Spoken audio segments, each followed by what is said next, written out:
today we are working Psalm 26.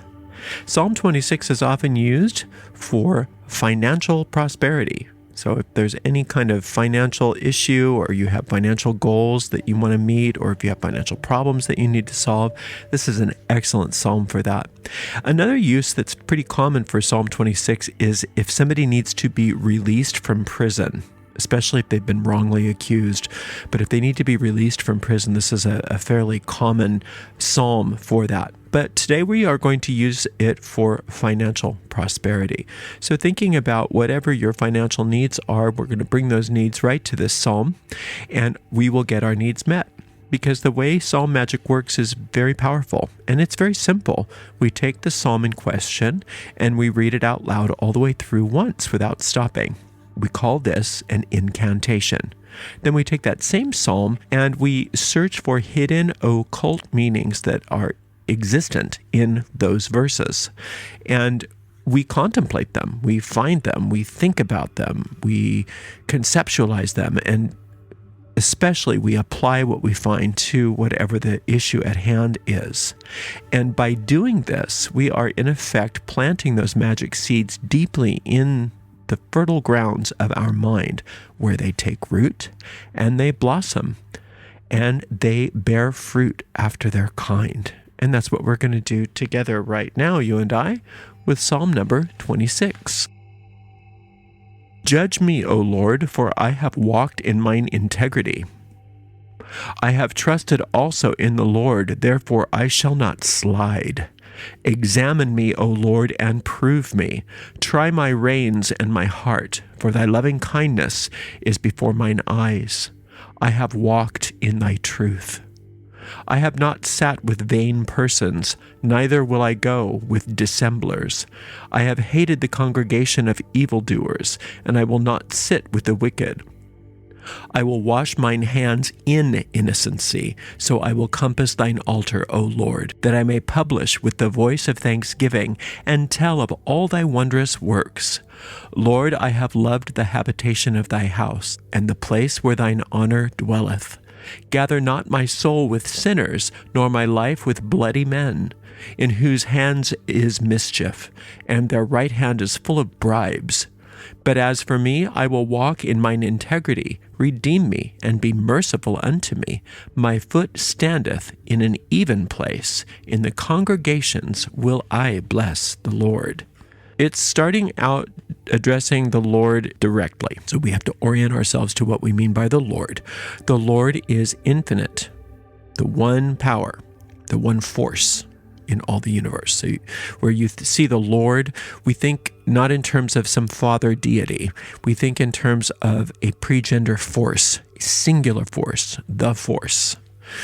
And that force has many different aspects that it reveals to us. Infinite life, infinite soul, infinite spirit, infinite intelligence, infinite truth, perfect love, divine law, divine presence. So we think in those terms of what that one force is, to orient our minds to make sure that we are thinking magically, not superstitiously or religiously about what we're talking about when we talk about the Lord. So it says, judge me, O Lord. Now we want the Lord's judgment. We want the judgment. Why? Because God judges us rightly. God judges us rightly because God's judgment is based on He who made us. They who made us is a better way of saying that. The force that created us. And it's not that we were created in the past either. We are created in the moment. We are created in every moment. So we want to be judged on the perfection of who we are, not on the false self that we have conceived for ourselves, which we often call the ego. So judge me, O Lord, for I have walked in mine integrity. As you walk as a soul, you can only walk in integrity because that's how you were created. If you're walking as an ego, you can't walk in integrity because that's how you were not created. So the vision of one world costs you the vision of the other.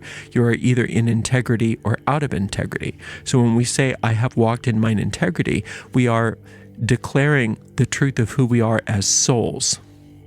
I have trusted also in the Lord, therefore I shall not slide. So if you trust in that which is eternal and which is real, there is no sliding, there's no tripping, there's no falling, there's only success. Examine me, O Lord, and prove me. So you want God to examine you and prove that God didn't mess up. So examine me and remind me how you created me. So God created you to be prosperous. God created you to have plenty. God created you to have infinite wealth. The way that God's wealth manifests in your life will be very different than the way that the ego will try to manifest so-called riches. A lot of what the ego, actually all of what the ego wants you to call wealth and riches are things that are going to hurt you. But God's wealth and God's riches will only bring you more and more life, more and more joy, more and more happiness. Try my reins and my heart. Now, the reins, like a horse has got reins. So we want God to rein us in. We want God to train us. We want God to direct us. And our heart is our soul. So we want God to be directing us on our path as a soul and to pull us away from our temptations to go down roads that are going to make us unhappy, and recognize that we don't always know which things are going to be good for us and which things are going to be bad for us. We think we know, but we don't. So we confess that here and we say, I know that you know better than I do what's going to make me happy, what's going to make me prosperous, what's going to make everything work out for me. So I want you to guide me, to rein me in so that I am walking the path of my soul. For thy loving kindness is before mine eyes, and I have walked in thy truth. So God's loving kindness, that's sphere number 4, which is also the sphere of Jupiter, which is also the sphere of mercy, and the sphere of infinite wealth and prosperity. The loving kindness, all of that wealth, all of that prosperity, all of that mercy is before mine eyes, meaning that that's all I'm going to see now. That's all I'm going to see is the wealth of infinite intelligence before me. I'm not going to see my own stuff. I'm not going to see all those projections of my ego. I'm not going to live in this world of illusion anymore. I'm only going to live in the world of prosperity and abundance that God created for me. And I have walked in thy truth. So we put things in the past tense in magic oftentimes because it seals the deal with our deep mind because it's already happened. We're claiming that it's already happened. So we've already walked in God's truth. God's truth is what? You're prosperous. You're free. You have everything you could possibly desire and require. You have what you need when you need it. You have what you want when you want it. There's no bigger prosperity anywhere than that. It doesn't matter how many dollars that you store up in the bank. You're never going to feel prosperous unless you know when you need your needs met, your needs are met. When you have a righteous desire of your heart, it is fulfilled. That's just how it goes. I have not sat with vain persons, neither will I go in with dissemblers. So let's take that out of the world and into the magic of your mind. What inside your mind are vain persons? That's the one where you say, I know God's supposed to have this, but I think I'll do it myself. I don't think God understands. I don't think God knows God's only going to have me do something really nice, but not something that's going to actually get my needs met. God's going to make sure that I'm doing something that's righteous for my soul, but it's not going to get my physical needs met. So I better take this over myself because God won't do this for me. That's vain. That's a vain person. You don't have to do that. You don't have to second guess God. You can recognize that this force wants your happiness, wants your prosperity, and doesn't deny you the wealth that is necessary for you, ever. So don't be sitting with vain persons, meaning inside your mind. Don't be thinking thoughts all by yourself. Allow yourself to be guided and led. Neither will I go in with dissemblers. Ego loves to be self-destructive. The ego loves to destroy your happiness. And the other thing the ego loves to do is run you on wild goose chases where nothing ever will come of it. So the ego likes to set up unsolvable problems for you and then just put a carrot on a string and say, go for it. And knowing full well that you're never going to get anywhere other than dissembling your own sanity. So we don't want to do that. We don't want to go on those wild goose chases anymore. We don't want to make up a bunch of plans for ourselves that may or may not have any rooting in truth. I have hated the congregation of evildoers. Hate means to turn away from in the Psalms. It doesn't mean that you have venomous hatred for something. It means that you're turning away from it. You are disengaging yourself from evildoers. The evildoers in your mind are those thoughts and motivators to get you to take actions that are going to be destructive. That's evildoers in your mind, self-destructive. So if it's financial stuff, you're not going to listen to the parts of your mind anymore that are trying to get you into debt. You're not going to listen to those parts of your mind anymore that are constantly telling you that you'll never make it and that you'd better do something that's lacking in integrity in order to get what you believe your needs are to be met. You're not going to listen to those parts of the ego mind anymore that are constantly tempting you to engage in behavior that is going to destroy yourself. And I will not sit with the wicked. So the wicked are the parts of your own ego mind that are in denial of who you are as a soul, that self-loathing, that self-hatred.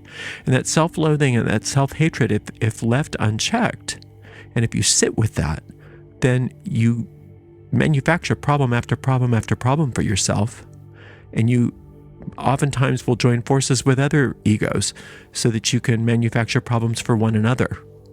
And then you can blame each other for that. So we're not doing that anymore either. I will wash mine hands in innocency. Now, how do you wash your hands in innocency? By allowing infinite intelligence to constantly remind you of who you are as a soul rather than as an ego. Because you were created innocent and you can't undo your innocence. So you're going to wash your hands, meaning that the hands are that which you use to do things in the world. So your actions are now going to be reflections of your innocence rather than of your guilt. Because guilt is the ego's main tool to keep you stuck. Because what happens is you're guilty, according to the ego, so you better do these things that the ego whispers in your ear to do, which then cause you to have problems and cause you to then have more guilt. And then you're going to have to do the whole cycle over and over again. And you're caught in this constant cycle, ever-expanding cycle of guilt and punishment, guilt and punishment. So we're saying, no, we're going to wash my hands in innocency. In other words, I'm going to start acting on the promptings that my soul gives me rather than my ego gives me. Because that's the truth of me, is the innocent part of me, not the guilty part of me. So I will compass thine altar, O Lord. So you're going to be circling God's altar. Where is God's altar? God's altar is deep in your heart, deep in your soul. God set God's altar deeply in your mind. And the farther down you go inside yourself, the deeper you go inside yourself, the closer and closer you get to that altar. So you don't want to be looking for your answers way outside of you. You want to look for your answers way down deep inside of you. That's where you can circle around that altar again and again and again. And that's what you want. That I may publish with the voice of thanksgiving. Now, how do you publish something? Why would you want to publish something? Well, think of your life as a book. Think of your life as a book that is constantly, or a series of books that's constantly being published. If you're publishing books with the voice of thanksgiving, because you publish everything with your voice, the words that you use publish your experience in your life. So if you're publishing with thanksgiving, that means that you are only going to have things to be grateful for. It's talking about that same energy that we see in the tarot with the 8 of coins. It's just like what I show up with is what I'm going to get. So I'm showing up with thanksgiving, and that is going to publish more to be grateful for. That's going to manifest more to be grateful for. And tell of all thy wondrous works. That's all you're talking about. That's what you're going to use your voice for, is talking about how wondrous the works of the infinite are in your life. Now, you don't have to go tell people, infinite intelligence is wonderful. That's not what that means. It means that you're going to be using your words to uplift yourself and other people rather than to bring yourself and other people down. That's the secret to prosperity right there. And financial prosperity right there. Lord, I have loved the habitation of thy house and the place where thine honor dwelleth. So that the house of the Lord is you. You are the house of the Lord. Your soul is.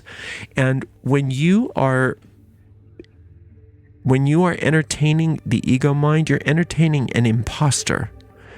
You're entertaining an unwelcome guest who then asks you over to their house.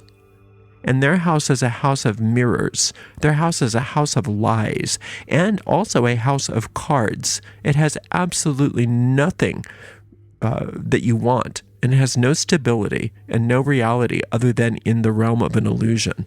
So you always want to remind yourself that I was born in God's house. That's who I am. I am God's house, and I'm not leaving my house. You can't make me leave my house.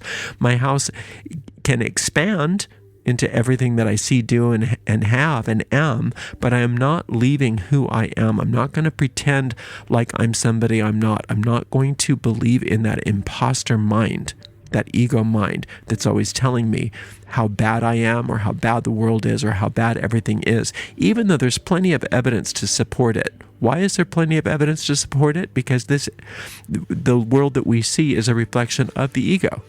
So in order for that reflection of the ego to dissipate before our eyes, we have to stop dwelling in that house. We have to dwell in our house. We have to dwell in the house of God.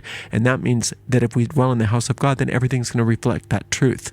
You can't wait for things to change and then say, oh, okay, now I'm going to do this work. Doing this work is how things change, because the things that need to be changed are reflections of your mind. And so if you get your mind right, then the things of the world will start to reflect that.